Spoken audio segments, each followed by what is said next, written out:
Yo, what is up, people? Good to see you all. I am Jimmy. I already have this shit up because I already want to start getting ready on the news today. There's some stuff that we could talk about and watch. Since I started a little early, sorry, I started a little later. Sorry, my mom came over and I'm trying to prepare to go to Florida next month. So yeah, let's watch this. So, good morning, or guess good afternoon, everyone, because it's afternoon for me now. Sherry, D, Warren, Les Bones, what's up? Days, good to see you. Thanks for coming back, bro. That's awesome. Willie, good to see you. All right. And John, thanks for coming by. Thanks, everyone. Man, you guys are awesome. I wasn't expecting to have anybody out already, uh, being on watching and then checking out the show. So thanks all for being here. This is awesome. So, some news is, man, this sucks. It's like not a lot of news is talking about it right now, but there's some Supreme Court hearing stuff that's going on, Section 230 about internet and stuff. And I think that there's going to be some kind of end to how the YouTube is going. So the stream I put on yesterday, they ended up not dinging us for a copyright strike, but they got us for like the what is it called? A copyright claim, I guess. So when Roger Waters was at the end of his little speech there was a Yoko Ono and whatever the guy's name is that like married Yoko, his stepdaughter or something. Anyway, it was a song that they were singing in the background. And we got a copyright claim and I try to edit it out. And man, oh man, you can't even edit it because it was too long of a video. So YouTube sucks as usual. But thanks for all the super tips yesterday. That was awesome. I had so much fun yesterday. It was a blast. So yeah, thanks, Yoko. Exactly. So yeah, we're gonna watch about this. This was from a couple months ago. This says it right here, 4 months ago. But I was watching this guy this morning. Usually he talks about like religious stuff. Like he's like a very good debater against religion, but he's also into the internet stuff too. Yeah, YouTube sucks ass for sure. Yoko took down the Beatles and now KRTD. You're right. I know. Let's not blame YouTube. Let's blame Yoko Ono. All right. We gotta aim our directed anger at the right people. But the internet is going to be taken like it's just man, we've just been fighting for net neutrality forever. So That's right, Brian. This is we be specifically about watching. Section 230 and more specifically about the algorithmic recommendations that companies make. Now, to just give you Yeah. a background, Section 230 is most of us are now experts in, essentially helps protect tech companies based from liability based on content that their users post and they moderate. So it's essentially a means to go ahead and cut off long litigation regarding the First Amendment rights of these companies and just say, yeah, this falls under Section 230. There's really no reason for this to be fought out in court.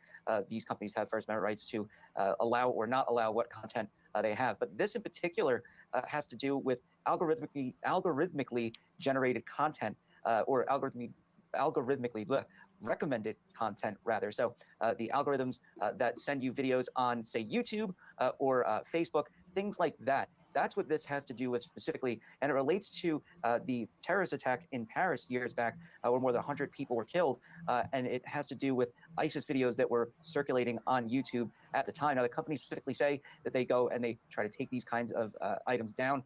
They work judiciously to do so, but this kind of case could really reshape the internet as we see it, especially if Section 230 is rewritten in any way. It's really the reason why we have sites like, the comment sections on, Yahoo Finance or Facebook or Twitter or, Yelp, things along those lines. Without that, we really wouldn't have anything as far as user-generated content online because, companies would then either not be allowed to have it on there because they would fear that people would put stuff up that they then can't moderate, or we would just have a free-for-all of any kind of content and people just wouldn't want to visit those sites. Advertisers wouldn't want to advertise on them, and so they wouldn't really exist for much longer. So this really has huge implications for the internet as it stands, and we'll have to see how SCOTUS rules on this going forward.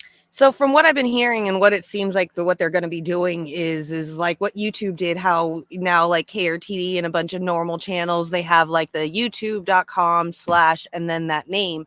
So no more recommendations, no more recommending videos. You're going to be able to have that channel, kind of like having your own website, and then be able to give that out to people. That way these companies can figure out whether or not they want to put ads on your channel or not, based on what you're going to be posting, like the content you're going to be creating, which is absolutely wild to me. Man, they're making it so hard for anybody to even get anywhere. Like if you're not already a content creator with views and stuff, this is just gonna, it's all up to you and your people to be able to put this out there. There's no more algorithms and stuff, which is what I've been spending like the last 5 years studying, is algorithms. It's crazy. What are we hearing from, if anything, from the other companies? I mean, have we had any of the other content companies file amicus briefs, for example, in support of Alphabet in this case, or have they been sort of quietly watching as this is unfolding? Yeah, I think since the Section 230 debate kind of came up, it's been circulating for quite a while, whether that's because people on the Democrat side say that there's not enough moderation of misinformation, or people on the Republican side say that there's a conservative bias or anti-conservative bias. This has come up quite frequently, and every time these companies go out and say, look, this is the reason why the internet exists, and it does, and any kind of change would dramatically. Thanks, the Punisher. Wait, I got a raid on Twitch. Let me go check this. Let me go check this out. What is this about? What is this? Thank you. Hold on. Now I gotta go into. I don't normally go into here. Thanks for the raid. Aww. And Nikki, thank you, Nikki. Oh, Rivethead, thank you so much. How do you do those?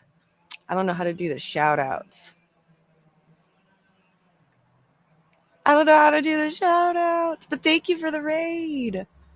Aww. All right, I just pinned your comment because that's all I know how to do. Oh, but thank you. Thank you so much. How cool.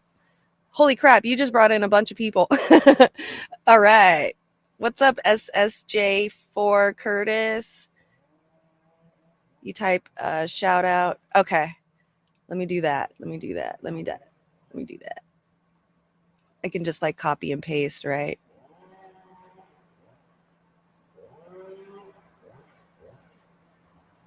Okay. You spelled shout out wrong. Oh, thanks so much. Paste and then shout out. Here we go. Wait, it didn't do it. There we go. Yeah. Thank you so much. Oh, that's so sweet.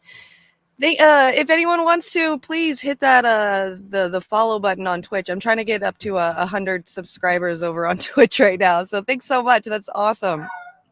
Right now we're talking about Section 230 and what the Supreme Court might be doing in a couple months with the internet and YouTube and the recommendations and algorithms and all of that stuff. So that's what we're watching. Thank you so much. Thanks, guys. Thanks, Punisher. Alter that. So, we're going to continue to see that. And, there's folks who are pro-free speech who say that if we do see Section 230 changed or fall entirely, then free speech on the internet would disappear as we know it. So this, again, will have huge implications for not just how these companies use the internet, but how you and I use the internet. If, companies then can't host our content, we won't be able to post stuff. And again, if they do decide that they want to host What's content, up, Yankee Tanky? They may be forced to allow everything up, and then we wouldn't want our stuff appearing next to some of the more unseemly items that may show up on the internet. So, this is really, I think, something that's going to be almost, foundational when it comes to the ruling. All right, some serious right. So then the guy I was watching this morning about it, this is what's the crazy part. So this guy actually did a really good job on explaining about what's going on. I'm gonna ask you guys to do me a favor. A couple of years ago now, Donald Trump was president and had a problem with Section 230. He was dealing with alleged I'm good, censorship from Yankee. Twitter. Thanks for And asking. in How are you, bud? retaliation, he wanted to remove Section 230 from law. So what is Section 230? Years ago, when the internet was young, back in the 90s, there were two companies, CompuServe and Prodigy, right? And they basically ran forums on their websites. Now, CompuServe did zero moderation on their forums. Prodigy tried to moderate their forums, right? There were some laws in place established back in the 70s that said basically if you are a distributor, like say a bookstore, this bookstore didn't publish the books, they didn't curate the books, they didn't read through them. Rolling Rock, good to see you. Thanks for stopping by. The books to other people. If you're a distributor, like a library or a bookstore, you cannot be sued for defamatory information that's found in the things that you sell. You have to go back to the person who said the defamatory thing to sue them rather than the distributor. Now, if you're a publisher, that's a little bit different. A publisher would be somebody like a newspaper because they curate the things, they solicit the stuff that they print. It's not just an open field like a Wild West where anybody can put anything in a newspaper. They actually go through it and curate it. So there were protections put in place for distributors, like AT&T as a phone company couldn't be. Peter, I think that's like the big $50 million question right now. I know that back in the day, people were complaining that burning the American flag was a form of free speech. So, now it's definitely the hate speech is the $1 million question for sure. I'm definitely agree with that. Peter says, is there any studies, evidence, data that links speech to violence? I get the impression the word hate and hate speech is a new tool or weapon used to censor and control people. Thanks. Yeah, definitely. The big question right now in social cultures, especially westernized social cultures. Sued for facilitating somebody leaving a defamatory voicemail on somebody else's phone, even though the thing traveled through their lines to that person's phone. They're just a distributor. They're not actually producing the thing. So there was a protection put in place for that. Now, CompuServe and Prodigy in the 1990s, zip forward a few decades. CompuServe had a forum. Prodigy had a forum. CompuServe did zero moderation on their forum. Prodigy tried to do good faith moderation. It was couched as a more family-friendly forum that people could go to in the early days of the internet. Well, distributors up to that point had a protection that basically said if you are unaware of illegal action or illegal... Yankee Tanky is going to crush Dylan Burns tonight at 6 p.m. 6543. All right. Wait.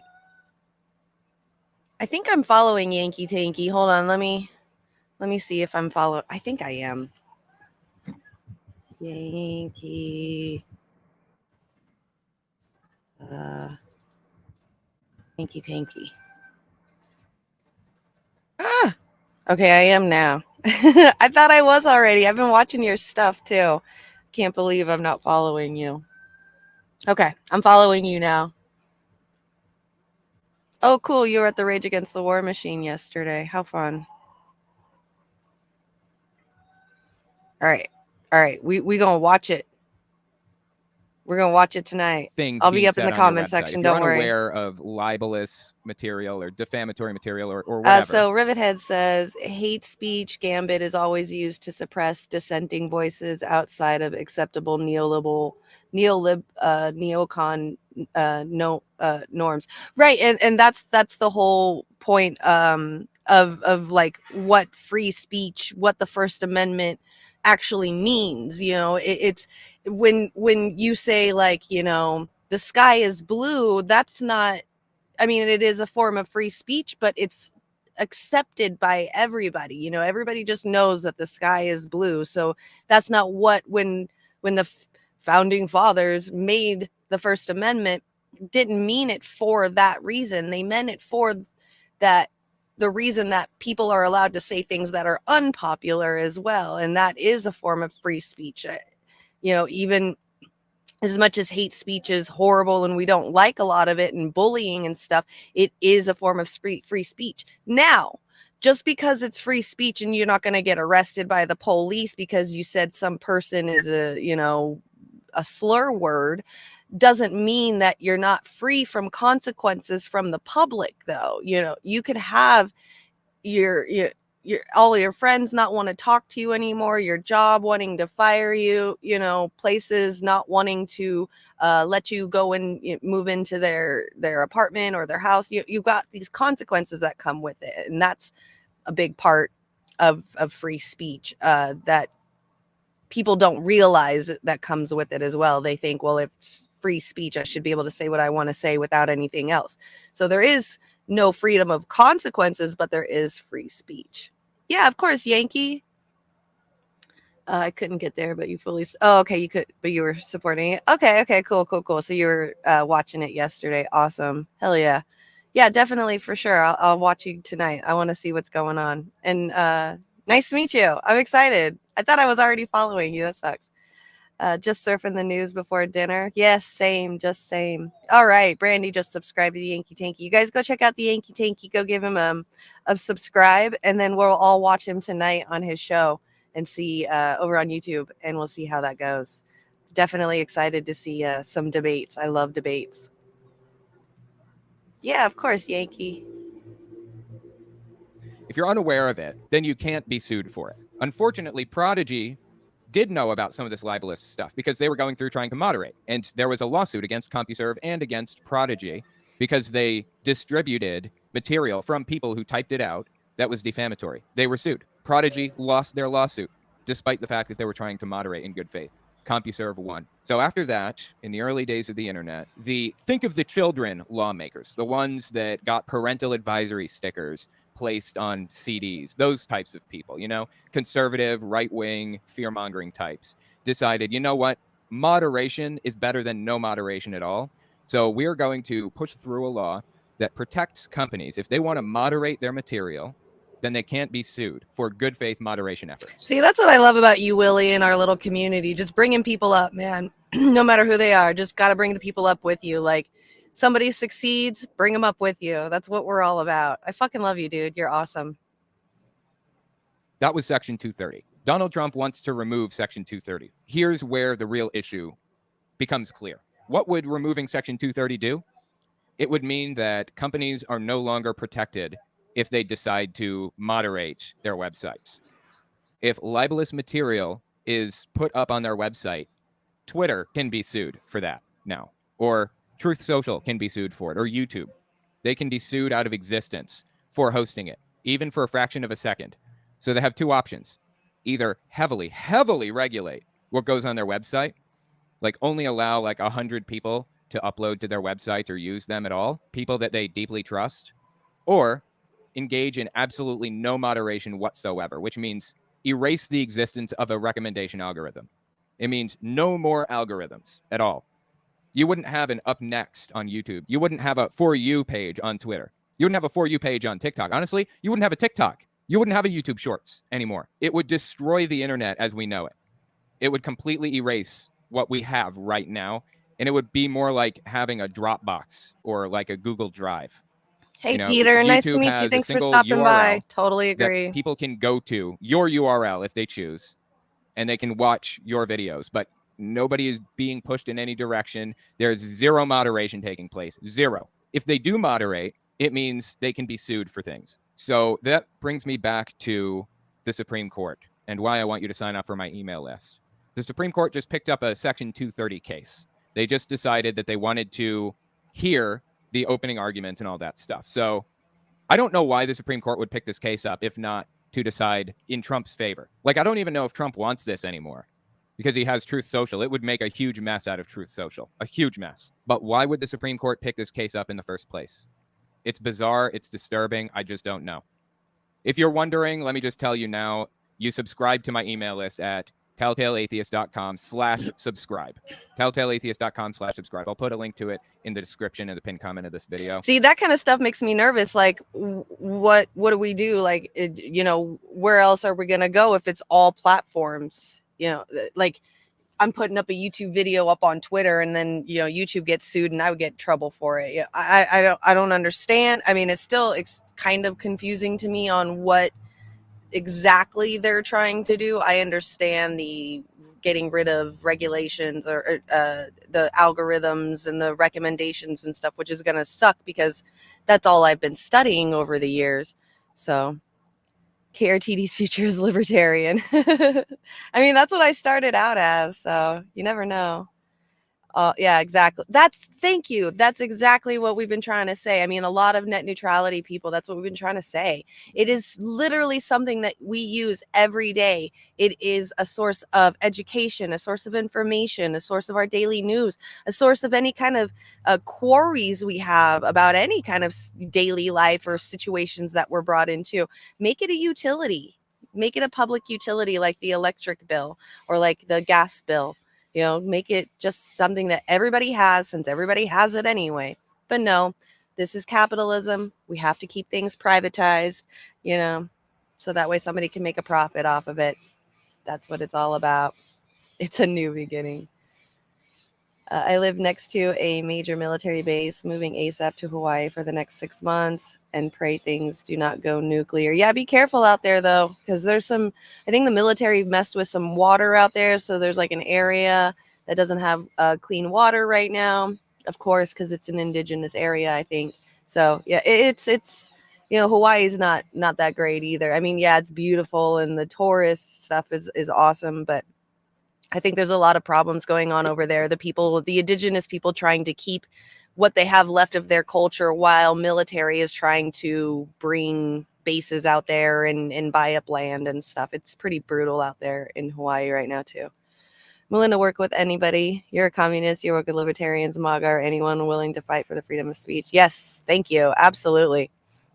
Same. I started off, as a libertarian. I've dabbled in being a Republican, independent, Democrat. I've done all of it. And it's the outsiders that I love, but I'm always, that was my reason and passion for even wanting to think about even doing a show, is because I love talking to people and explaining to them in historical ways and seeing that aha moment that comes to them. Like, I did not know that about our history. That totally makes sense.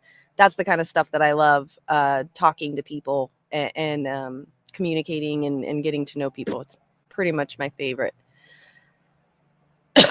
Yes, exactly. It should be nationalized. Freedom of speech also means the right of freedom to be heard. Shadow banning and protest cages should be unconstitutional. A digital rights bill is needed, saying you own all data you generate. Yes. Get the fuck out of Hawaii. Yeah, exactly. What's up, Dev? Thanks for coming back. I promise. Dress. How come Biden can fly to Ukraine but not go see his own people in Ohio? Yeah, exactly. I mean, he was out flying to another country yesterday while they were doing the Rage Against the War rally. There's people out there in front of the White House protesting against a war in Ukraine, and he's out flying around, going to different places. So, yeah, no shadow bans. I agree. I will not sell your data. I promise nobody except for me. I mean, you got to think about it too. Like, what's better? You want to sit there and shadow ban somebody or cancel somebody to the point to where you never hear them say anything. And all it's going to happen is those people are just going to get even more mad, even more loud. And in their local area, it's going to get worse, for their local area, because they've got that person going out there screaming stuff off the top of their lungs. Let the person speak things on the internet and see the error of their ways with what they say. If the, of course there's some sections of the internet where it's a little too woke, where, they go a little too far. But I mean, if we can get regular people to fight back and say, whatever, it's, you're gone a little bit too far, I think the internet would be a great place for people to find out that their decisions are wrong, instead of saying you're automatically canceled or you're censored because of it. So took the words out of my mouth. Probably has investments in Ukraine. Oh, of course. BlackRock is already out in Ukraine trying to invest in it right now. So, his buddies are out there. We got Larry Fink already up in Zelensky's booty hole. So that's the point. The neoliberals don't want us to use the internet to fight for the information war. Yeah, that's true too. I mean, that's probably why it's not a public utility, and there's still lots of problems with it. And these private companies are able to make their own rules with the internet, is because of the fact that the Congress, Senate, the government itself doesn't want us to have it, because look at how much we've changed just in the last 20 years. mentally, when it comes to the information that we have. So yeah, no, I could believe that for sure. We're about ready to put on our tinfoil hats soon, though. I love it. You've called 12 Congress people to tell them to stop this war in Ukraine. None of them responded. I have given up hope for the current government. Zero accountability. Yes, I know I was saying that yesterday when we were talking about what's going to happen after this anti-war rally. And I was like, well, you can call your Congress and write them a letter. But man, that shit did not work ever. I mean, I've even held a town hall in my local area and had a cardboard cutout of my congressman because he wouldn't show up. Like, that's how nothing changes. What ended up happening is what was it? Somebody for that one where there was a cardboard cutout, somebody went on the stage, one of the people did, and said like we should go and vote blue in the other district because they have a chance and we don't have a chance because we're really red. And they got us for electioneering. They were like, we're going to get you guys for electioneering. Totally cut us off. Like, they know how to fight this. They're really fucking smart. They're really good. Totally cut any kind of, motivation or hope that we had for trying to change politics. That shit sucks. So will ever see the email list under any thanks, circumstance. Yankee. You're testing me out a little bit beforehand. I love that. That's awesome. Thanks, bro. I'm glad I have lived up to expectations. I shall be here all week. I just want to have a connection to you guys in case YouTube is destroyed, in case Twitter and Twitch and everything else. I mean, I could see if they I could see them not shadow banning likes, but they definitely, I've seen them shadow ban views, especially on YouTube. Like Extra Boya, he was on last week for his Mundus Ultra show on Sunday. And it was saying on there that there was only 4 people watching, but there was like at least 8 or 9 of us in the chat talking. And we all had, mods, because that's what he did on his first day. Like anybody that came into his chat got a mod. And there was like 8 of us mods talking, but the YouTube said there was only 4 people watching. And I'm pretty sure that's a type of shadow banning for sure. And they did it to Warren. Warren doesn't even have 1,000 subscribers. He's not even like monetized yet. And they're doing this to him. So, I mean, I'm pretty sure that if you it's proof if you type in anything about the news, everything you're going to see first and foremost is all the mainstream media news articles talking about it too. So goes under because the Supreme Court makes the wrong decision here. I want to be able to communicate with you in a worst case scenario. Or hell, if I write a book and I want to sell a book and give you guys discounts to my store or my book or whatever other thing, I want to be able to communicate with you guys. Now, when you sign up, you have to go to your email and hit verify before it's actually added to the list. Okay, I will never send you spammy emails. I won't send you like 1 billion a day. I'm limited to like 3 per week. You hear that? Warren's ears must have been ringing. Anyways, with the current plan that I have. And if you do sign up, I will give you full, uncensored, complete, ad-free videos from my Fireside Chat channel and my Unfiltered channel at the very least. Maybe more. We'll see if I can do something more. That's something that patrons are going to be getting soon. That's somewhere else you could sign up if you wanted. But you don't have to pay for this. This is just, sign up for sign up with my email list. That's all you have to do. If you're on a Google device, be aware that I don't have SSL set up right now on my website. I'll set it up tomorrow. And yeah, I appreciate it if you do decide to sign up. That would be really cool. I'm really worried about what the Supreme Court is going to decide, but there is something to look forward to here. I've been looking through right-wing websites for what they think of Section 230, like what their reaction has been to the possibility that the Supreme Court might erase it. And by and large, all of the right-wing websites that I've come across, except for the exception of 1 or 2, have been really opposed to the Supreme Court removing Section 230. That means this isn't a culture war issue to the degree that, say, Roe v. Wade was. There are billions of dollars and thousands of people and organizations behind getting Roe v. Wade removed. And there have been for decades, right? That's not the case with Section 230 at all. There is no culture war behind Section 230, not really. So the Federalist is a right-wing website. They are actually positive about... His channel is called Telltale Fireside Chat. He does... He's very, very, very intelligent, very informative. He does a lot of anti-Christian, anti-religious stuff, content, and he's very intelligent about it. removing Section 230, I've noticed, but Breitbart is Steve Bannon's website, I think. He was really negative about removing Section 230. He absolutely does not want Section 230 removed. That's a good thing. The fact that right-wing websites are... There was no real good coverage last night of the CPI post-rally event. A couple, I think Shane and Sherry here from KRTD went to it. They said that they're probably going to be getting some interviews from some of those people in the future. But a lot of people had left last night after the speeches. I think the only people that were there last night at the CPI after party that he mentioned was the red-haired dude himself. And I think Pasta was there, and then that was it. There wasn't very many people. So negative about removing Section 230 is a point in our favor. I just don't know why they'd pick this up. I don't know why they picked this case up at all. And it's got me really concerned. So please sign up with my email list, okay? Thanks for signing up. Remember, you have to verify your email address before you're added to the list. I will never, ever sell your data. I will literally stand in front of a train. I will stab a man in the chest while looking directly in his eyes before I sell your data or do anything with it other than just email you. That's it, okay? I promise. I won't do anything shady with your data. And also, all that's required is your email address. I don't even need your name if you're not comfortable, entering it or something. Also, it will never be hacked because it's on a professional service, MailChimp. It's not like I'm hosting it myself or anything. So anyway, just hope for the best with this Section 230 stuff. It's got me a little worried.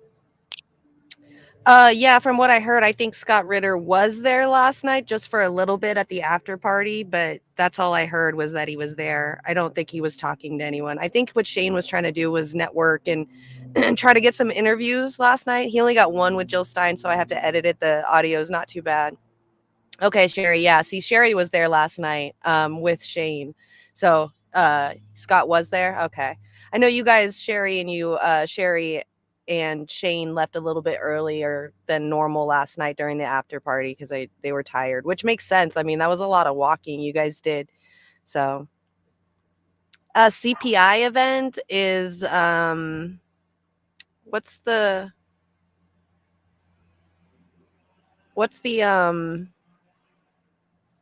red-haired dude? I keep forgetting his name. Skadefron, you rated my channel with 9 viewers. Thanks, Skadefron. Aw. I was gonna go and raid your channel after we were done. Thank you so much. You're so awesome. Thanks so much, Skadefron. Oh, I got 2 raids in one day. Yeah, what's the red-haired dude from CPI? He's the one that just recently had like a whole bunch of stuff going on about him. Caleb, thank you. I always want to call him Colin. Yeah, Caleb Moppin. So that's the CPI event was I think CPI is still owned by Caleb Moppin. So I believe that's what you used to know Caleb Moppin well. I don't know him very well. I just remember back in the day when he was still a news reporter on RT News for a little bit. I think he was doing some news stuff on RT, like out in the field. He started following me on Instagram. I don't know why, because I'm a nobody. And I didn't understand what that meant. So that's the only thing I ever have experience with him is that he started following me on Instagram, and I don't know why.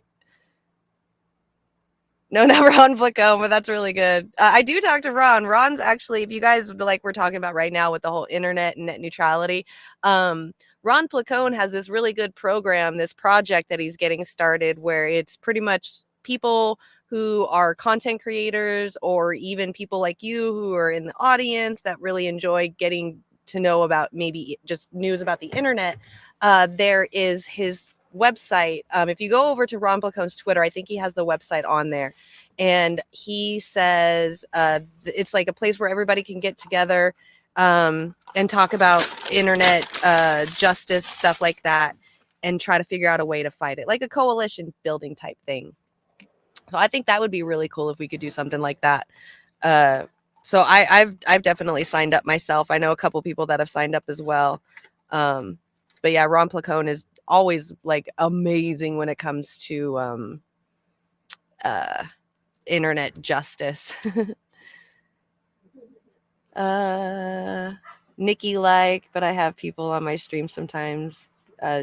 Sometimes, yeah. Sometimes I'll bring Sherry on. She's a economist. I absolutely adore learning stuff from her. Or sometimes I'll have Willie on too. Willie does the same thing I do. We just decided, hey, yeah, we do the same thing every day, so we might as well just show up on each other's show once in a while and help each other out. So that's what I do. Yeah, I'm pretty much doing the same thing that that Miss Nikki does. All right, so I'm gonna bring up the next thing.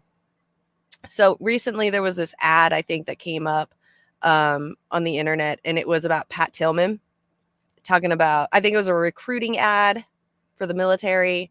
So there's a lot of people that didn't understand what's going on with Pat Tillman. So I decided maybe we could watch a little bit about the real story. I do have a Jimmy Dore. I think Jimmy Dore might have done a good one, because a lot of people are, oh, it's Aaron Matei, even better. Hey, everybody. We'll do this. It's the Jimmy Dore Show. I'm who, after the 9/11 attacks, joined the military to fight in Afghanistan, where he was killed. Friendly fire incident in Afghanistan? Yes, in Afghanistan. Now, initially, friendly fire was not what we were told. We were told that he was killed by insurgents, by enemy fire. And then the truth came out that actually he was killed by friendly fire. And there's been a lot of questions raised about that. Because one of the things about Pat Tillman, known about him, is that he was actually pretty anti-war. But despite volunteering to go fight, he was a fan of Noam Chomsky and had some pretty strong anti-war views. And so at the Super Bowl, a tribute was paid to him. And here it is, some ceremony related to his foundation. Here's a video that they played at the Super Bowl. You ain't lying, Dress.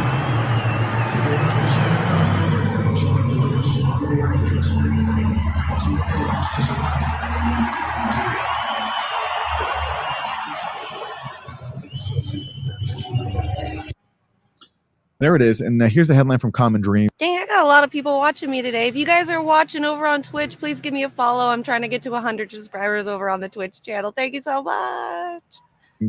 Anti-war voices accuse Super Bowl of hijacking the Pat Tillman story. One journalist reminded readers that the NFL star and Army Ranger called the Iraq invasion and occupation effing illegal and was killed by friendly fire in an incident the military covered up and tried to hide from his family.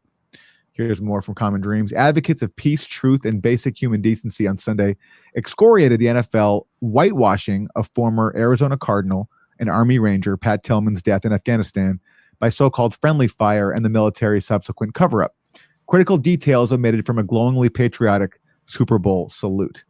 As a group of 4 Pat Tillman Foundation scholars chosen as honorary coin toss captains were introduced via a video segment narrated by actor Kevin Costner, viewers were told how Tillman, quote, gave up his NFL career to join the Army Rangers and ultimately lost his life in the line of duty. The video did not say how Tillman died, what he thought about the Iraq War, or how the military lied to his family and the nation about his death. This outraged many viewers. Obviously, that was what pisses me off. Military does a recruitment ad, uses Pat Tillman as a hero, not even admitting to the fact that when he first died, that they lied. They covered up the fact. They said that it was Afghanistan's that killed him, and it wasn't. It was his own crew that ended up murdering him. They freaking lied, and his own mom had to go find out the truth. Man, this stuff it's absolutely disgusting what they did to him. And from what I heard too, I think right before he went back to Afghanistan, he was supposed to be meeting with Noam Chomsky to start releasing names because he was very anti-war at that point. But no, the government, man, they want you to see it their way. It's so gross what they're doing. The Army killing Pat Tillman and covering it up afterwards is the worst thing the U.S. military did to him. But the years they've spent rolling out his portrait backed by some inspirational music as a recruiting tool is a surprisingly close second, tweeted writer Jay Willis. Pat Tillman called the Iraq invasion and occupation effing illegal and was killed by friendly fire in an incident the military covered up and tried to hide from his family, tweeted Washington Post investigative reporter Evan Hill. Another year of hijacking the Pat Tillman story and not telling that he hated the Iraq War and was killed by the military, said one Twitter user. Tell the real story of Pat Tillman or get off the screen, fumed yet another. Tillman, 25 years old at the time, turned down a $3.6 million contract with the Cardinals to enlist in the U.S. Army in May 2002 after 9/11. He expected to be deployed to Afghanistan. Instead, he was sent to invade Iraq, a country that had no ties to 9/11. Tillman quickly came to deplore the fucking illegal war and even made loose plans to meet with anti-war intellectual Noam Chomsky, according to The Intercept's Ryan Devereaux. Pat and his brother Kevin were sent to Afghanistan in April 2004, stationed at a forward operating base in Khost province. Pat was killed by what the Army said was enemy fire during a firefight. However, the Army knew in the days immediately following Tillman's death that he had been shot 3 times in the head from less than 30 feet away by so-called friendly fire, and that the U.S. troops had burned his uniform and body in a bid to conceal their fatal error. And this is Pat Tillman's brother testifying before Congress. The most recent investigation by the Department of Defense Inspector General and the Criminal Investigative Division of the Army concluded that the killing of Pat was, quote, an accident. The handling of the situation after the firefight were described as a compilation of, quote, missteps, inaccuracies, and errors in judgment, which created the perception of concealment. The soldier who shot Pat admitted in his sworn statement that just before he delivered the fatal burst from about 35 meters away, that he saw his target waving hands, but he decided to pull the trigger anyway. Such an act is not an accident. It's a clear violation of the rules of engagement. Writing up a field hospital report stating that Pat was, quote, transferred to intensive care unit for continued CPR after most of his head had been taken off by multiple 5.56 rounds is not misleading. Stating that a giant rectangle bruise covering his chest that sits exactly where the armor plate that protects you from bullets is being, quote, consistent with paddle marks is not misleading. These are deliberate and calculated lies. Writing a Silver Star Award before a single eyewitness account is taken is not a misstep. Falsifying soldier witness statements for a Silver Star is not a misstep. These are intentional falsehoods that meet the legal definition for fraud. So that is Pat Tillman's brother before Congress. And amazingly, not even his family speaking out is enough to stop the whitewashing of his murder. It's so sad. It's so disgusting what they're doing. Afghanistan. It's so weird because the FBI was purposely holding back that Seth Rich laptop because his family might be hurt.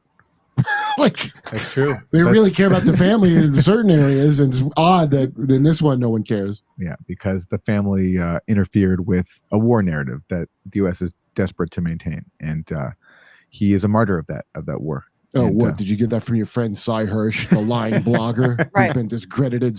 See, that's right there. Hans, right? Is that Hans? That right there is what I've been trying to tell people. The fact that we're expanding our military so much. Like, I think we just added 4 more new military bases over in the Palestines. I mean, not the Palestinians. Over by the Vietnam and all those islands right there. Anyway, we just built like 4 more new bases over there in those islands and are not doing anything to help out our own country, like at all. There was just another this morning, where did I watch it? Mass casualty event or mass casualty incident after massive explosion in Fire Rock's metal plants in Bedford, Ohio. Okay, Bedford, Ohio. That's the place that just got the train derailment, where the company at first was only going to pay each citizen of that area $5 a piece for dying. Like, you're absolutely right. Like, we keep giving more money to other places and expanding our military, expanding NATO. Philippines, thank you. Just built some new bases over in the Philippines. I don't know why I said Palestine. Man, that really got me messed up. Thank you for that. But we're doing that while completely ignoring what's going on around here. Like, what was it? What's his name? Buttigieg even said himself, like, they asked him about this or about the train derailment, he's like, we have like 1,000 train derailments every year. Like, is that supposed to be any better? The fact that you're seriously head of transportation and you're nobody has ever, and including you now, are not doing anything to help make our infrastructure any better. It's nuts. Like this Dabu 7, whatever, it showed another one this morning, a mass casualty explosion. Fire departments are now responding to an explosion at a manufacturing business in Bedford, Ohio, this afternoon. This is on Alexander Road. The business listed as a location that deals with brass and bronze alloys. So it's a metal manufacturer. It's unclear what caused this explosion or if there's anyone injured in it. But you can see here there is a massive plume of smoke. And no doubt there's probably some harmful chemicals in this cloud of smoke.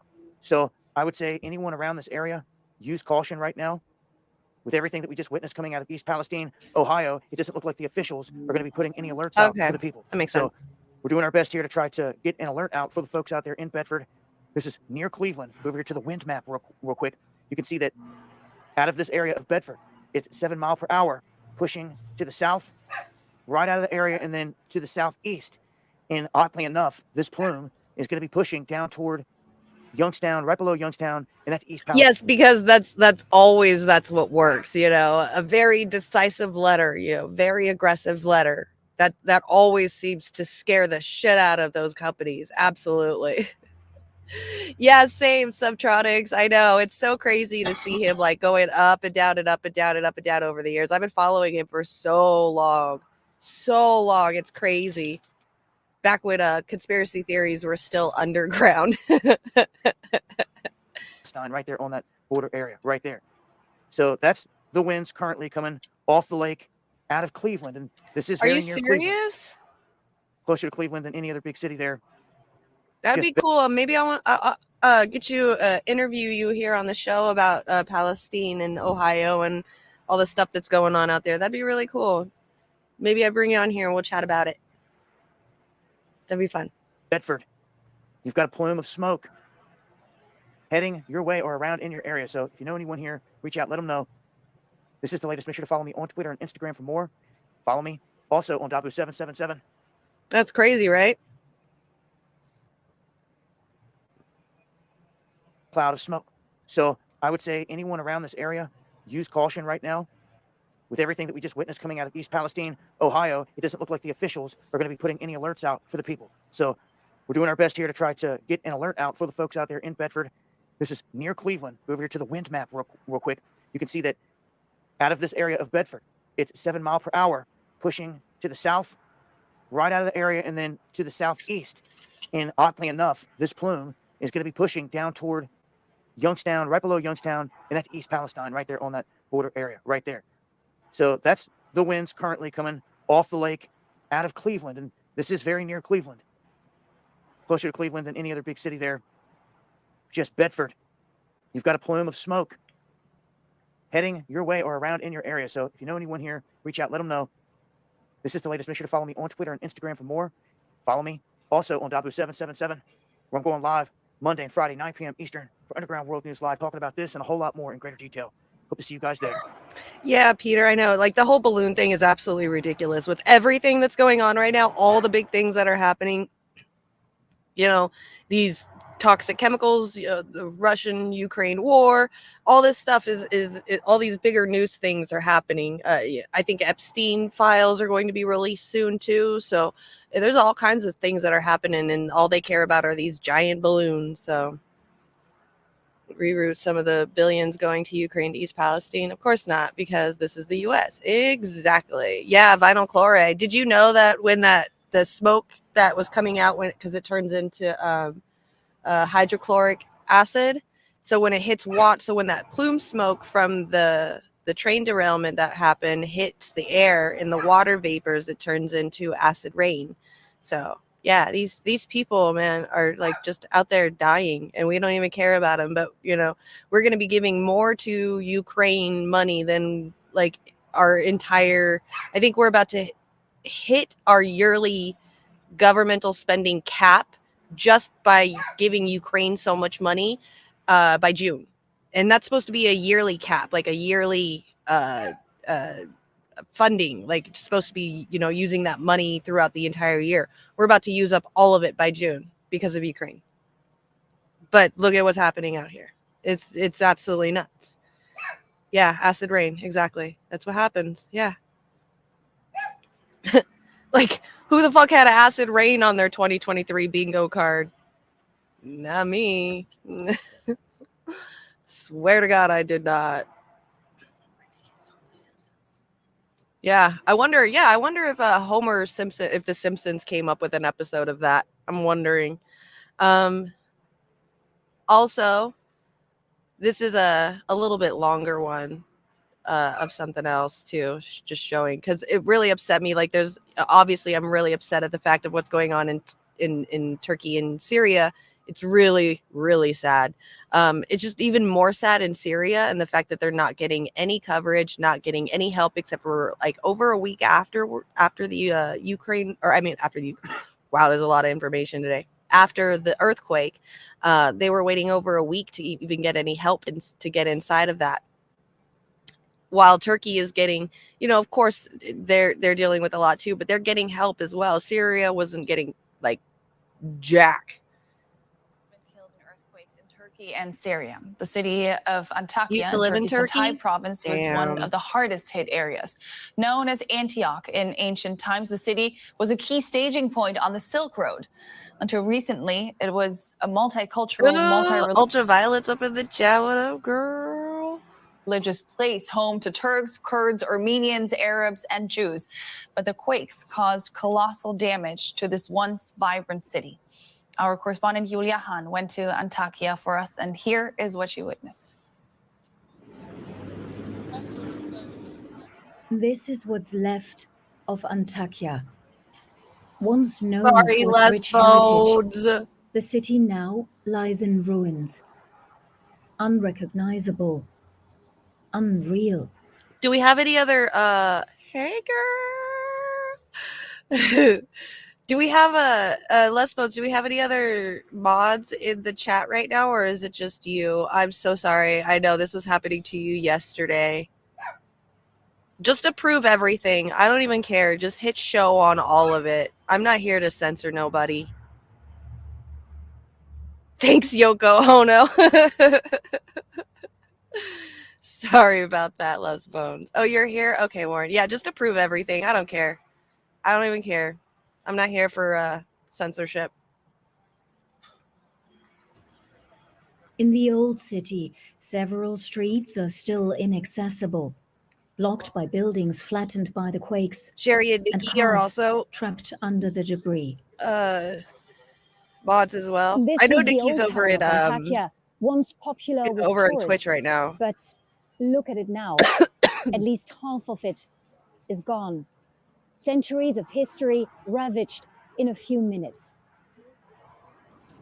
Cherished landmarks have been destroyed here. Churches, Antakya's synagogue, and the Habibi Nejar Mosque, the dome smashed into what used to be the prayer hall. Built in the 7th century, it is considered to be the oldest in Turkey. All right, Shahab Masa, I'll Fansa definitely used go to check it live out next for door. sure. He was trapped under the rubble of his house for more than a day after the quake struck, he tells me. Warren, is it going to save the day? All right. We saw what had happened to Antakya. The mosque stood here for more than 1,000 years, and when we saw that it had Which collapsed, token? we understood how I don't know. What is it? Where's the container for this thing? What I got today.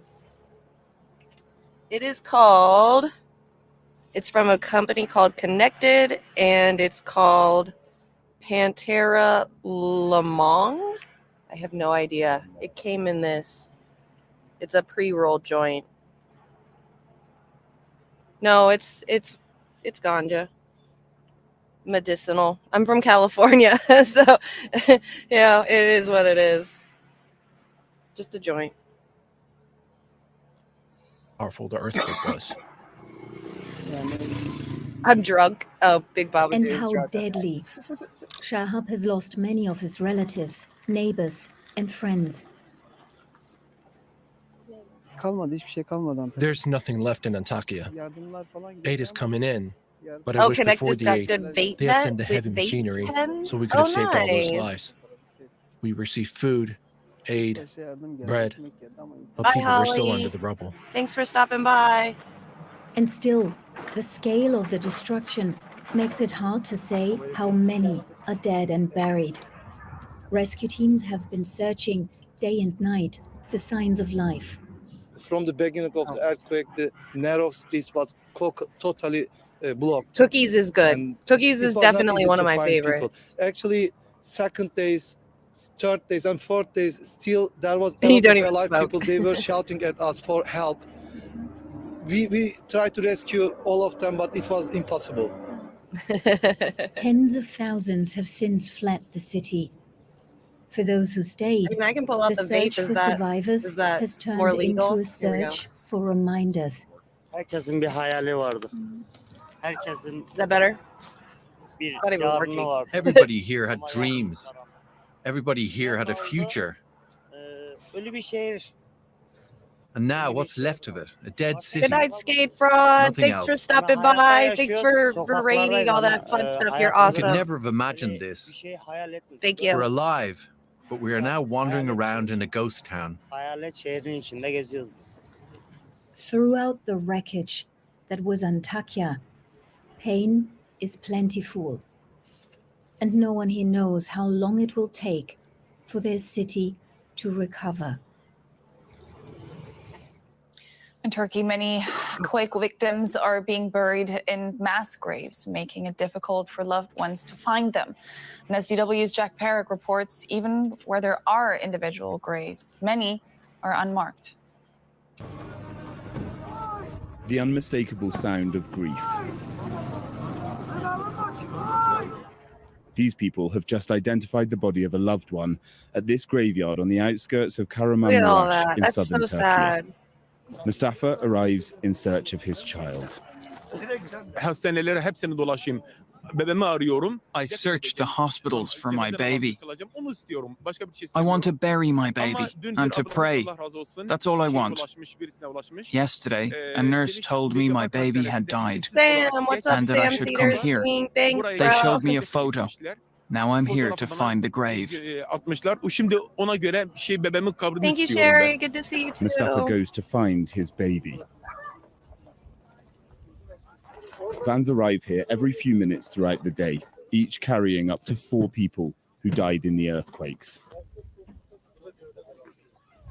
The National Police Force is coordinating the operation, taking photos and fingerprints of the bodies, which they match up to a national database in coordination with the Interior Ministry and the Office of Immigration. Velev ki bu 3 aşamada tespit edemediğimiz cenazelerimiz. When our processes are done, there are still some bodies which can't be identified. And for them, to avoid any confusion in the future, we take a biological sample for DNA analysis, which can be matched to blood samples from their families later. Yine sistem üzerinden eşleştirilmesi sağlamak üzere bu şekilde bir çalışma yapıyoruz. There are 600 people working in this graveyard alone. Yeah, Each of the graves that's what I'm trying to get to on this video, is that part, is the fact that Syria is just not getting any help whatsoever until just about a couple days ago. I think there were people under rubble waiting for help for, I think it was 9 days after the earthquake until they started getting help. And it's because it's in a rebel held area, and you know, all that craziness, politics stuff that's going on over there. So it's just, it's so sad. Yeah, exactly. Almost no aid, and keeping backbreaking sanctions on Syria, doing on earthquake is not excusable. Yeah, there was a video I watched where these a couple of people in Syria were being asked, like, you know, how does it feel when you're sitting there waiting for your family to be pulled from the rubble, and also watching, you know, people in Turkey with a bunch of, you know, big old tractor trailer things to help scoop up help. And it was really sad, their answer, you know, hearing how upsetting it was that they're left behind just because they're in a rebel held area. It's politics, and it's ridiculous, and it's disgusting. I mean, this is just more people being on the bad side of history and only showing you what you want. You know, you don't even really hear much about what's going on in Syria on the mainstream news, because they'll say Syria and Turkey had an earthquake, and then they'll just show all Turkey video footage, none whatsoever in Syria. I mean, a couple of them have now, but they're like, I'm the first media person here in Syria since they have allowed aid inside. And it's like, how is that a feat? Do you want like a Nobel Peace Prize because of that? Because it's freaking disgusting. So Israel sent Syria bombs a day or two ago. I'm pretty sure. Yeah, Israel is good for that. For sure, Tim. Thanks for saying that. Nice to meet you. Back in May of 1968 in Istanbul, I watched the shore leave bound crew of the USS Enterprise get attacked by rioting students. Wow. Yeah, there's one single aid corridor open. Exactly. It's freaking ridiculous and sad. I pray for my Muslim brothers and sisters in Syria every day. Yeah, it's... Yep. I agree. Oh, you're so caring. That's so cool. Mainstream Western media exploiting the quakes as another opportunity to drag Assad instead of figuring out ways of helping the people in crisis. Right. But Turkey, you know, will go and give them everything. I think it's because of kind of a railway or a pipeline or something that they want to go through. So, of course, you know, and Syria won't do it. And that's what's blocking that. What is it Nord Stream? Oh, man, did I just put 2 and 2 together right now? Ooh. USA spent $180 million so far. First money arrived 2 days after the quake. Right. But what about in Syria? Here has a number on it so that the families can come and find out exactly where their loved one has been buried. It is an extremely sad and extremely powerful scene. And the reality of this earthquake is that this is just one graveyard like this. Pretty much every city in the region has a similar one. Around 95% of the buried have been identified. For those whose families don't make it here in time, volunteers have come to treat the bodies before burial. I wish everyone was still alive, but we're here treating the bodies as they should be treated in the Islamic way, to give the families peace of mind. Few places represent the horrors of the earthquake more than here. And as more bodies are buried, more families walk the graveyard to find their final resting place. Well, DW's Jack Parrock filed that report, and earlier he told me more about the scenes that he witnessed at that burial site. Well, the overwhelming sense, Gard, was that the authorities and the people that have volunteered to work there were just doing absolutely everything within their power to try and show the bodies and the families of those people who had died the utmost respect and dignity in what is a really, really difficult situation, bearing in mind that a lot of the people that are doing that work are themselves affected by this earthquake. Pretty much every single person in this region has a story of sadness, of grief, of destruction from that earthquake that hit 10 days ago. And I just want to say that our team didn't take it lightly, that the people in that report allowed us to film them in that moment of unbearable grief. One of the hardest things, I think, for a person to do is to look inside of a body bag and to identify a loved one. And that was certainly some of the most difficult scenes for us to watch, but paling in significance compared to the pain of those families that had to do that there. It's horribly heartbreaking, of course. And so what's the situation like now for the survivors that you've been speaking to? Well, this is it. The situation is getting increasingly more difficult. Many of the buildings, for instance, here in Gaziantep, where we now are, you can see behind me they're clearing away buildings where they want to rebuild. But there are a lot of buildings that are still standing that haven't been cleared to be safe for people to return into. And there are tens of thousands, if not hundreds of thousands in this city alone that are sleeping on the streets, sleeping in their cars still 10 days after the quake hit, and many more across the region. So the authorities, the government are doing everything they can to move as quickly as possible to try and get those buildings secured, or to provide additional tents for people to be able to stay in, because it is bitterly cold. The sun's shining on us now, but it is seriously cold here. And the doctors and the hospitals are reporting increasing levels of infections, of lung infections, of issues for people that are sleeping out cold in the street. So it's really a race against time to try and bring back some normality to the people's lives who have survived. Now, there are still some miracle moments there, if you want to call it that, of people being pulled alive from the rubble so long after the earthquake hit. How much longer do you think they're going to keep up these rescue efforts? Yeah, they say that they're going to continue for as long as they possibly can. As you say, there's a sort of juxtaposition with the scenes that we saw in that graveyard of people identifying their bodies, while these scenes of real hope of people being pulled from the rubble. We heard of a 17-year-old woman who was found in Kahramanmaraş earlier today, 248 hours after the earthquake first struck. You just can't even imagine what that ordeal must have been like, being stuck under the rubble. But the reports of those rescues are coming. Yeah, I agree with you, Thomas. Right there, I agree. That's a lot of stuff that's been coming out recently too. Is the building codes that these buildings had when they were built were very, very lax on regulations. They weren't supposed to even be able to survive earthquakes, and these people were lied to. So yeah, that's one of the new things that have come out about this, and it's really sad that the government would do this. Yeah, the region got hit with another one today. Yeah, I know. I heard it got hit with one like 2 days ago as well. It just keeps happening and happening.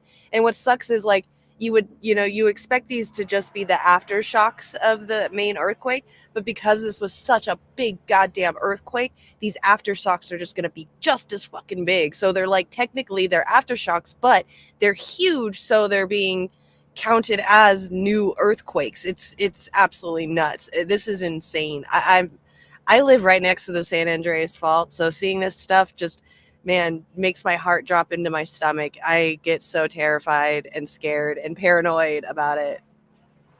You need to go have finished prepping. Yeah, I can't wait to see you later on. We'll see you in about an hour. Yeah, right? In an hour. 3 o'clock. You guys go give Yankee Tanky a follow.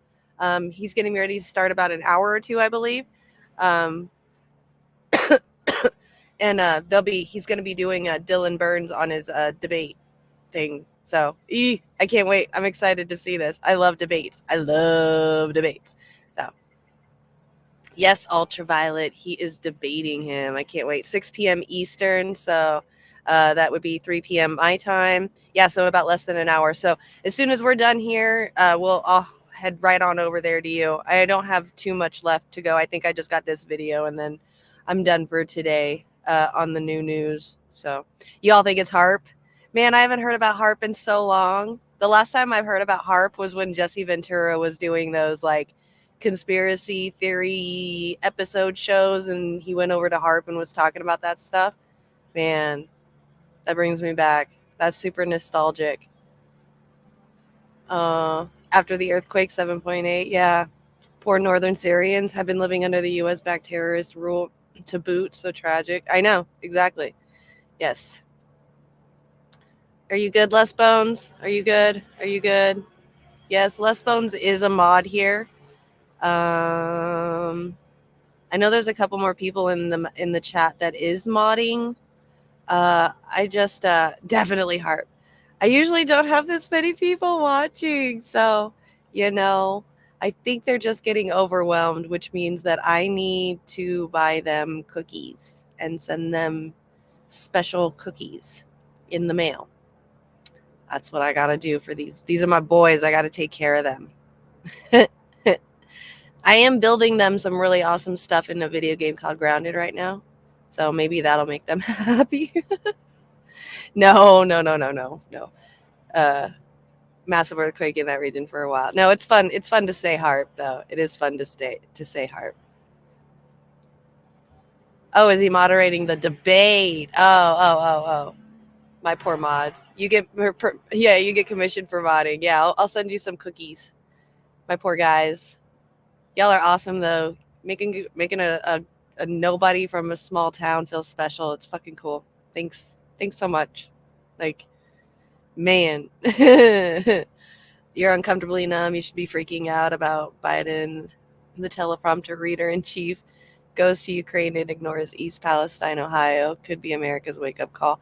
I'm waiting for like people to start waking up. Like, when is everybody's aha moment going to be? Because I've already had a lot of us, I'm pretty sure all of us in the audience has already had our aha moments when it comes to the government and politics and stuff. Man, but there's so many people that are becoming of age, like, voting age, 18 years old every year. And it's like we just have to, every time you get to a point where you teach people, you got to start over with a whole new group again. So I don't know. It's hard. It's so hard to get people to get that aha moment. Further between. And many of the people that have been saved in the last couple of days have been young, in their sort of either children or in their teens. Hope is fading. It is dwindling. That's the reality of it. But the rescue operations and the aid workers say they will continue until they just cannot continue any further. VW's Jack Parak there reporting from Turkey. Thank you, Jack. Well, now NATO has promised to send tens of thousands of tents to provide some shelter for the many left without homes. Oh, you got But aid earthquake workers on the ground insurance? say there is little hope, and there is little more than a drop in. Yeah, they don't do earthquake insurance over here where I live, even though I'm right by the San Andreas Fault, so that should have done it. But I do live in the mountains, so they have fire insurance. That's what we get up here. In the ocean.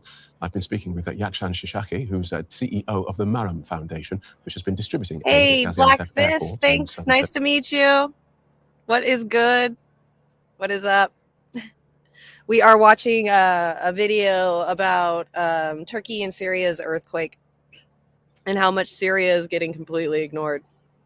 Okay. I asked him what else was needed.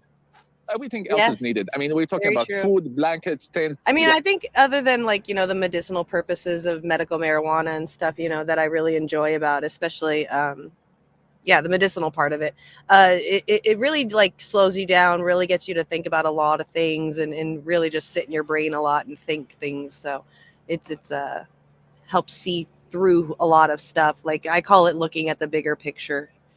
So yeah, I agree. Like all kind of shelters. No, I'm not in the Bakersfield area. That's so funny. That's pretty much my hometown, though, is the Bakersfield area. No, I'm a little bit further south. I'm in the I'm in the San Bernardino Mountains, which is right next to the Los Angeles Mountains, like out by I think, what is our main towns in this mountain? There's Big Bear. I think just recently there was the anniversary of the Chris Dorner, the police officer that was going around and killed family members of cops and killed a cop, and then he escaped out to Big Bear. I think this was about 10 years ago. That's where I live. Lake Arrowhead, I know, is a big place.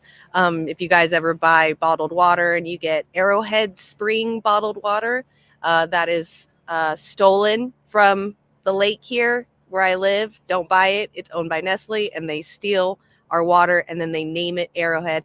And so they steal our water, take it down to the bottom of the mountain, bottle it up, bring it back up to this mountain, and sell it back to us. Our own fucking water. So, yeah. The only good cop. Yeah, that's what's so funny. I was like, when I saw that, because it's been a long time since I've heard about that, because I was listening to it on the radio live when it was happening in my local radio station. But it was so funny to see it on Twitter, because everybody's like, there was one tweet that really caught me off guard that really like made me giggle a little bit. And it said, every time I say all cops are bad, I tilt my head to the left a little bit and say, except one. And then it said, rest in peace, Chris Dorner. I was like, Jesus Christ, dude. You're in Ventura County. Nice. Yeah, I'm in San Bernardino County. Yeah, owned by Nestle. Used to drink that like 20 years ago in California. Fuck Nestle forever and ever. Yeah, it's cool. We did a really good protest about it a few years back, trying, because it got up to a point where they were stealing water with an expired license out here since 1986. And I was like, yo, bro, like practically my entire life, you guys have been stealing water for free with an expired license. So we really did a protest and we really fought it. We ended up losing anyway, but it was cool to see, like, they just took a lot of the footage from our protest out here and used it for like the Story of Stuff project. Greenpeace used it. I saw like a Netflix documentary used it. It was pretty cool, like, to be able to at least get our stuff out there for other people to know. Man, I used to be an activist. Now I'm just poor and lazy. You're in Florida, the best state. That's where I'm going to be next month. I'm going to go there next month. I got work there next month. I'm going to be in Florida. Let me know, like, try to get a hold of me, like Jimmy Saves World over on Twitter. Start following me and I'll follow you back so we can text, and let me know, like, what the hell to expect in Florida, because I've never been there before and I'm kind of scared of what to expect. I was told alligators. So I'm super terrified of an alligator coming out of the toilet. And some other really dumb stuff. But yeah, I'm going to Florida in like 3 weeks, and I wanna know what to expect when I get out there, because I gotta go for work. So Nestle steals water everywhere. Yeah, they steal all the public water resources. They're crooks. They bought out our water in Texas too. Yep. Don't worry, you're the kindest people. All right, you're good. All right, so I'll be all right. Snakes and see, that's another one too. Bugs. I'm worried about like all the bugs, because it's like hot and sweaty. But I'm going in March, so it shouldn't be too bad. I've been in Texas in the winter, and I've been in Texas in the summer, and I know like how bad that can get, especially because it was like southern tip of Texas. So I know like during the summer, holy shit, walking outside, it's like pretty much just walking into a hot tub of water. So Florida, even being lower and closer to the equator than that, I know it's got to be even worse. So hopefully going in March, it might not be too bad. I just don't know what to expect, because, you know, you always hear like Florida man this, Florida man that, Florida man this. And you're just like, I don't know if I ever want to go to Florida. I'm kind of scared, but I'm getting paid and it's for work, so I have to do it. Watch out for falling frozen iguanas. Crocodiles are friendly. Okay, see, now I know you're messing with me. Come on, you guys. I'm a pothead and I'm gullible. I'm going to fall for whatever you say. I should be safe in March. Pre-tropical warm up. Okay, cool. Florida is beautiful, though. It's amazing. Yeah, I think I'm probably going to be in the Richie area. I'm thinking so. Like, I don't want to boast because it's a job, but I'm doing like BTS, so like behind the scenes video camera work. For Stormy Daniels' new, I think it's Vixen shoot she's going to be directing. It's either Vixen or Adam and Eve. I can't remember. But they need a BTS shooter, like somebody to do behind the scenes camera work for the behind the scenes part of the DVDs and stuff. So I think she's either going to put us up in a hotel, or we're just going to stay at her place. So I know I'm probably going to be in the Richie area. So maybe alligators won't be there and I don't have to worry about alligators. That would be nice. I'll see lots of Cubans. I can handle Cubans with what Trump 2024 flags. That's totally fine. I am all right with that. The falling frozen iguana things is real, though. In March? Don't tell me that. Do I got to wear a helmet when I go to Florida? Oh my God. Could you imagine having to go to Florida and you're just walking around in a helmet just because you heard a story that iguanas that are frozen fall from trees? That's the scariest shit ever. Do I go in the water? Like, I heard about that red tide. Do I go in the water? Because that's scary too. I should be safe by March. Okay, good. Thanks, girl. I will. I'm going to look it up, because now you're going to give me a new fear. A new fear. Like I don't have enough already. Wear a helmet if you plan on protesting in the streets. All right, we're on a serious topic right now, you guys, and we've got 40 more minutes, and we've got to go watch the Yankee Tanky. Let's finish this up. Come on. Save our iguanas. I mean, places to shower. So anything is. I'm going to look it up, though. Here. And I'm talking here not only to Gaziantep, I'm talking to the southern Turkey and northern Syria. And we've heard reports of tensions between Turkish citizens and Syrian refugees. Have you seen that? Well, honestly, I did not see it myself. I read a few, I would call it rumor online, or maybe some individual incidents. But me, I've been in Kahraman Marash, Hatay, and many areas. I did not see it. But I think this will happen sooner or later if the aid doesn't arrive. Right. So more shelters. I was thinking about driving by it just to see what it looks like because I am kind of interested. Maybe go give his ex-wife's headstone like some flowers and stuff. Oh, tell her she could have done better. Just imagine people who doesn't have shelter, doesn't have food, and we cannot give them even place to just shower. It's very simple things people don't think of. Right.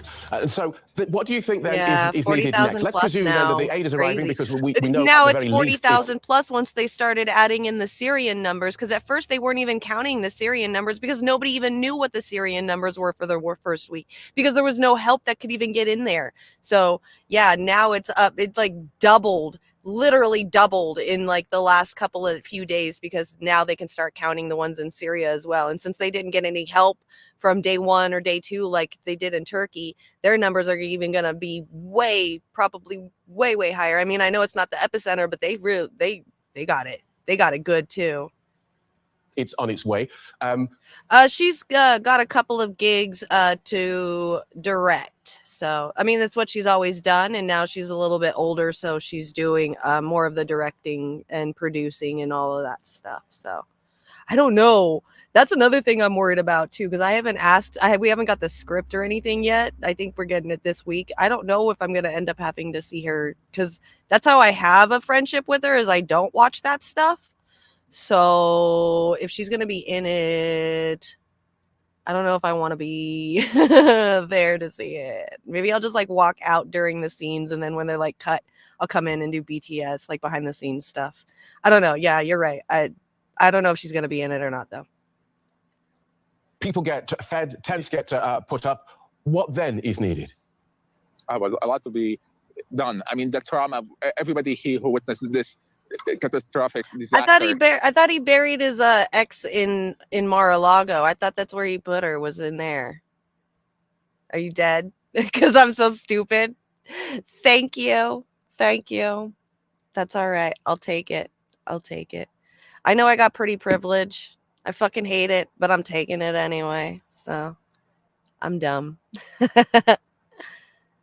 Is traumatized. So we really need specialized doctors. Is he to really? Trauma here. We need school. Wait, DeSantis was in Gitmo, like during after the whole 9/11 thing. He worked over in Gitmo. Did he really? I will not be filming sex acts. No. No. I said BTS. So like the cameraman, the photo guy, I don't know, them putting up lighting and stuff, asking the PA what's the shittiest part of his job, the makeup artist, that kind of stuff. He really was? He was a Gitmo torturer? Wow, I had no idea. Why don't the Republicans even know about that? That's interesting. He oversaw the torture. So why? Because that's the base to hit, though, to say something like that. Maybe they're afraid to even get it out there because they don't want Trump to be back in. But still, that's something for people. Like if you're gonna make a base of voters not vote for someone, who it would be them because they're going to be the ones the Republican voters, that they would be the ones that are going to be most likely to vote for DeSantis. But they're so anti the wars and 9/11, like the 9/11 wars and all that. They're so anti all of that. I'm absolutely shocked that they don't even know. There's a heartbreaking interview with a former detainee who shares his experience with DeSantis. Yeah, I've heard a couple of detainee experiences, but not with DeSantis, though. Maybe I have, and I didn't even know that it was DeSantis. He spent $1 billion on lawyers at Gitmo during the Lost Wars. Jesus fucking Christ. She is in New Jersey. Oh, then why is everybody saying that he buried her in Mar-a-Lago? That's so weird. People are so strange. Liars. Goddamn Twitter. that is a plus in the Republican Party. Yeah, but I know that they were like, the Republicans, most of them were whole like, 9/11 was an inside job. We shouldn't have gone into Afghanistan and Iraq because of that. And we shouldn't have had this 20-year war. Like, those are the people that I used to remember hearing from, especially back in like 2009, 2010, 2011, 12, 13. Like, those are all the people that were saying it. Was the Republicans and the Libertarians were like all anti-Afghan Iraq war because 9/11 was supposed to be an inside job. So if you were to say, the torturing of people in Gitmo, maybe because they don't even care because it's a Gitmo prisoner, so they probably don't even care. Yeah, you're right. You might be right. You're in hardened military sort. See, I grew up very military, so yeah, I don't like it at all. Yuck. He just reminds me of a classical Republican. Like, they want to just go back to like the Bush era days so bad. So they're like trying to find somebody like that again. Oh, she's at his golf club in New Jersey. Maybe I just mistaken it. Man, is that pot? It isn't torture. It's enhanced interrogation. I remember them saying that. Not her being buried at a golf course. Right. Oh, poor girl. Saves his graves at Mar-a-Lago for all of his classified documents. Jesus Christ, you guys are awesome. All right, let's finish watching this. Need like a lot of recovery after earthquake, and this one is not easy earthquake. Thank you so much for joining us. We wish you well in your endeavors. Yakshan Shishaki in Gaziantep. Thank you very much. It feels like we're being punished for surviving the war. That's how one internally displaced woman in Man, Hans, you should just come and watch every day and help me learn things. I'm totally down. Because, this is cool too. I enjoy this. I'm still trying to figure out what I want my show to be like anyway. So if you want to come here and start informing me on new things every day, I'm totally down. Northern Syria described her situation 10 days after the region was hit by the worst natural disaster in a century. And she's not alone. Anger is growing in the war-torn country over the late arrival of aid following the earthquake. In the critical first days after the quake, when many survivors could have been rescued, the area was largely cut off from the outside world. And even now, residents complain of a lack of help. The United Nations is also under fire for failing to act in the midst of Syria's complex divisions. What 12 years of civil war left standing has now fallen victim to the earthquake. Large parts of Idlib province have been reduced to rubble. This area is controlled by a jihadist alliance that the UN classes as a terrorist organization. There it is. The Syrian government controls 2/3 of the country. The northeast, shown here in dark blue, is under Kurdish control. But it's the northwest that's been hardest hit by the quake. The area around Idlib under the jihadist rebels, and the area in light blue that's controlled by pro-Turkish forces. The UN normally uses just one border crossing to get aid from Turkey to Syria, but it was initially rendered impassable by the quake. The White Helmets rescue group that operates in Syria's rebel-held areas appealed for heavy machinery to rescue survivors, but to no avail. UN aid is now flowing from Turkey after the Syrian regime of Bashar al-Assad agreed to open additional border crossings. But critics say the UN shouldn't have waited for approval from Damascus, given the government doesn't control the area anyway. Government-controlled areas like here in the city of Aleppo have received more aid, much of it from other Arab countries that long shunned Assad. Critics say the earthquake could even work in Assad's favour and strengthen his hand. Those left in the ruins in rebel-held areas just want help, but find themselves caught in a political tug-of-war for which they're paying a high price. Yep. And joining me now for a closer look at the situation in northern Syria is Daniel Gelach. He's the editor-in-chief of the German magazine Zenit, a publication focused on the Arab and Islamic world. Good to see you again, Mr. Gelach. The UN says 4.1 million people in rebel-held areas needed aid even before the earthquake. Now the region is facing a crisis within a crisis. Do we have any idea of the scale of the destruction and what's needed now? Well, everything is needed. The reports that we are getting out of the northwest of Syria is that people are literally like removing rubble with their bare hands. Well, that's the whole problem with having wars and having America be in these quote unquote, wars, is the fact that we don't need to win or lose, because we just tell our people that we win and a bunch of companies make a bunch of money during the wars. That's the whole thing of it. It's to keep capitalism running. That's why, It doesn't matter whether we've won or lost the wars. It's the fact that we've been in wars for 20 years, and how many people have gone, are suffering, and how many people are thriving because of it. So yeah, Unfortunately, we have to devastating. say the people in this part of Syria are experienced with that kind of situations, trying to improvise, getting people out of collapsed building because they have been bombed Yeah, over I many years agree. now, and they have experienced first responders, but unfortunately they lack everything. And the temperatures are dropping below zero at night in Idlib in particular. Yeah, you saw that too, Jeff. Rob Schneider was out there over visiting like Gitmo people. I can't believe it's still open. This shit's nuts. Like, didn't everybody already get released from there? I mean, I know that there's probably a couple more people in there from what I heard. So, yeah, Rob Schneider just recently went there. Like the last couple of days, it was quite sunny, but at night it gets very cold. And what we hear is, of course, like basic humanitarian aid, medical aid, food, but also shelter, blankets. The problem in this area is, of course, that even hospitals and medical infrastructure have been critically bombed continuously in the last couple of years. And of course, the fact that this area is controlled by Exactly, Rivethead. Islamist jihadist militia Doesn't matter if we win that or is lose. operating No there under the matter mercy how of much Turkey, money but you in can fact get out of it. is also following its own agenda, doesn't make things easier. There's areas in the regime-held areas, for example, in Aleppo and also the province of Latakia, that have been also badly hit, but apparently not to the extent that some parts of Idlib. Why is it so difficult for the international community to get aid to Syria?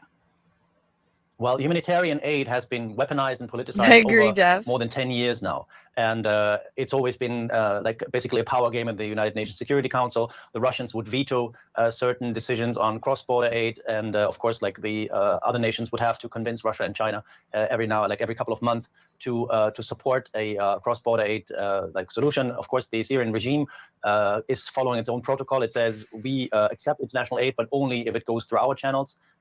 Because of course the Syrian regime does not want to change its policy. If in this like emergency it changes its policy, of course it would have no argument to later on say we will not allow humanitarian aid to go cross-border, to go through other channels than the government areas, because they would set a precedent if they change this policy at the moment. Let's talk about how different groups here are politicizing aid, because there are reports about jihadist groups refusing to let through aid convoys attempting to cross into their territory from government-controlled areas. Why is that? Well, it's quite an ironic, if I can say that, situation, because though Idlib is controlled, or major parts of the province of Idlib are controlled by insurgent forces, and there is continuous shelling going on even the last couple of days in this area, there is trade, from what we know, between the insurgent-controlled areas and regime-held areas, unofficial trade. Agricultural goods are being traded and other stuff. Like if there is a border crossing, then there is trade. Of course, it's considered illicit. But of course, both sides are trying to have control over aid. And unfortunately, at the moment, Turkey, that was also responsible in supporting aid in the Idlib province, is very much busy with itself, of course, with dealing with this catastrophe, and seems to lack the resources of getting like substantial aid into Idlib province. Now, this disaster has seen the world increasingly engage with Bashar al-Assad again. Could this be a turning point for him, up to now a pariah? I hear this a lot, especially from the European diplomatic community as a question, but I don't think this is a substantial, it's not a game changer. Look, we see the United Arab Emirates, for example, as one of the leading powers in the Middle East and the Arab world that have some sort of a normalized their relationship with the Assad government a long time ago. They have reopened an embassy, they have received Assad and several ministers. They have now promised or even delivered, I think, or promised 50 million in first response aid. So I don't think this is a major game changer. We see that the Jordanian prime minister traveled to Syria. He says he wants to Don't work on ruin it specific for topics. me, Rivethead. I don't think the big wave of normalization I'll is now stay happening. home. But of course, the European countries have to like see how they want to deal with this situation, because they want to get aid into Syria, but at the same time they don't want to normalize with the Assad regime. The United States have issued a waiver, lifted sanctions exceptionally for 3 months, so financial transactions into Syria, into regime-held Syria, are allowed. And some people have tried it out in Western Union, and it seems that it works. So there are certain demonstrations of goodwill also on the side of the international community. But of course, the government, the regime needs to respond to that. Tanya Gelach, editor-in-chief of Zenit magazine. Thank you so much. Thank you. Yeah, so that's it. Like I said earlier, Syria is dealing with it a lot worse. Like even that guy said, Turkey was supposed to be helping give them help and aid and stuff, but they're dealing with their own stuff and don't even have enough. They're asking for aid from other countries. So yeah, they just got screwed over completely, and it's really sad. All right. In Prospect Park, what the fuck? I don't know. That's scary. Yeah, that's what he's saying in Brooklyn. Somebody captured an alligator. Like, we don't have that on the West Coast. Not at all. That's terrifying. Here, wait, let me put some music on in the background. All right, so we've got a little bit of time, not too much. The Yankee Tanky is going to be on soon, in about 20 minutes or so. So I will not keep you. China should swoop in and help Syria. Yeah. Whereas Israel's aid, I mean, the rebel-haired area are Israel's proxies. Hey, good point. Israel only sends lethal aid. That Gator was on a mission to destroy the gentrifiers. That's right. That's right. Get it, Gator? Unlike the U.S. terrorists, Russia was invited to Syria. Yeah, you know, because the U.S. likes to invite themselves, just like what they're doing in Africa and all other places right now. Ukraine. So yeah, I remember flying. I remember flying into Damascus back in 1987 and seeing all the clustered surfaces to air missile batteries around the airport. Woo! Crocs are welcome there. Are Crocs welcome where you live? Yeah? Get it. What's up, KRTD? Yes, I am every day, Monday through Friday. I think I like 1 o'clock in the afternoon for my time. Not too bad. I can talk about the news that I watched in the morning. Transplants, not so much. Don't worry. Remember what Winston Churchill said? We have nothing left to fear but fear itself. And iguanas. Aw. Thanks for coming, you guys.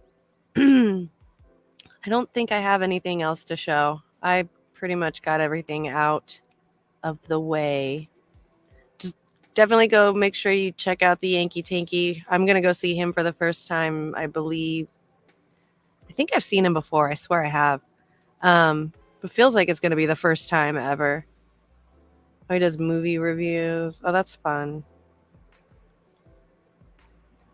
We'll go check him out. I'm going to go check him out. And then I will be back tomorrow. If you want to subscribe over to my Twitch as well. I'm trying to get like 100 subscribers right now on Twitch. Where am I at so far? I'm at 49. Whoop whoop. That's what I'm talking about. So I'm at 49 subscribers over on Twitch. I'm trying to get to 100. I don't know why, but I am. So Image Productions, which is just my name backwards and then Productions. Thank you, Nikki. Thank you for showing up. Yeah, definitely. Oh, yeah, you know what? Thank you all for coming. Let me see who's all in here. Let's see. In Twitch, we've got a buttload of people. Holy crap. Tella, OAX, Alice, Attenbach, Bolka, Commanderroot, Community for Streamers, Discord Stream Community. What? Draps, Nat, Elizabeth, Cass, Kata, Lurks, Malright, Nikki, Not a Bot, Augs. Oh, AOG Snowbone. I know you're right there. You're still here. Potato, Shanula, Sound Alerts. What? Trotterman and Vovan, I believe. Oh, and Def MX. Hey, we out here. That's right. Thanks for coming by. Thanks for giving me a follow over on the Twitch. And thanks for the raid, Nikki. Thanks for the raid, Skatefron. I'm like still learning Twitch, but this is cool. Thanks so much for hooking it up today, you guys. I really appreciate you. I got 50 now. Holy shit. Oh yeah, I just got the little follower goal. Your follower goal of 50 was just completed this minute. Thank you. Let's cross platforms. Yeah, Def MX, are you live right now? Because I was gonna it's the YouTube chat is all weird now. It is. Anyone else? It is. It's strange. We got anyone live right now over on Twitch? The only one I see is Hardlands Media is live right now. It's Def. Will you join the raid? You're gonna go join the raid? Oh, Les Bones. It's okay. Thank you, thank you. Oh, thank you for putting the Twitch in the chat, Nikki. All right, we'll go send them over to raid. Yeah, do you do 5 messages? I'll go follow you, Def MX. There you go. I just started following you over there. All right, so Heartlands Media is live right now. It's the only one I got live right now on my list. So we can go raid Heartlands Media, I'm guessing.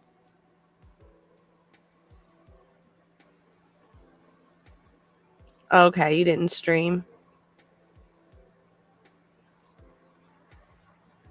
Okay.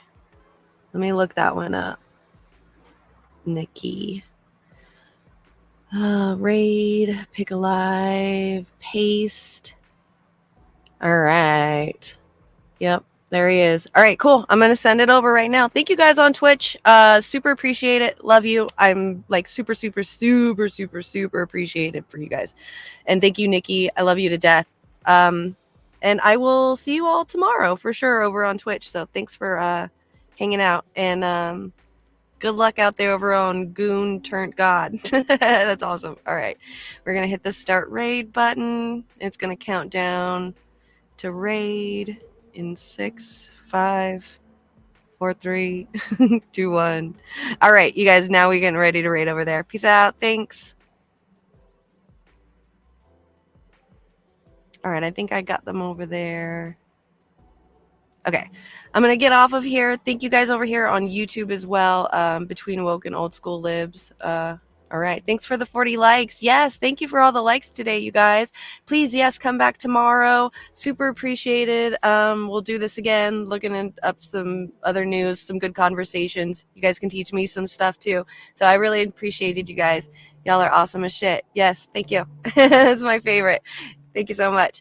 All right, I am going to get out of here and go check out the other dude's video when he comes out with it soon. So thanks again, and I will check you all tomorrow. Bye.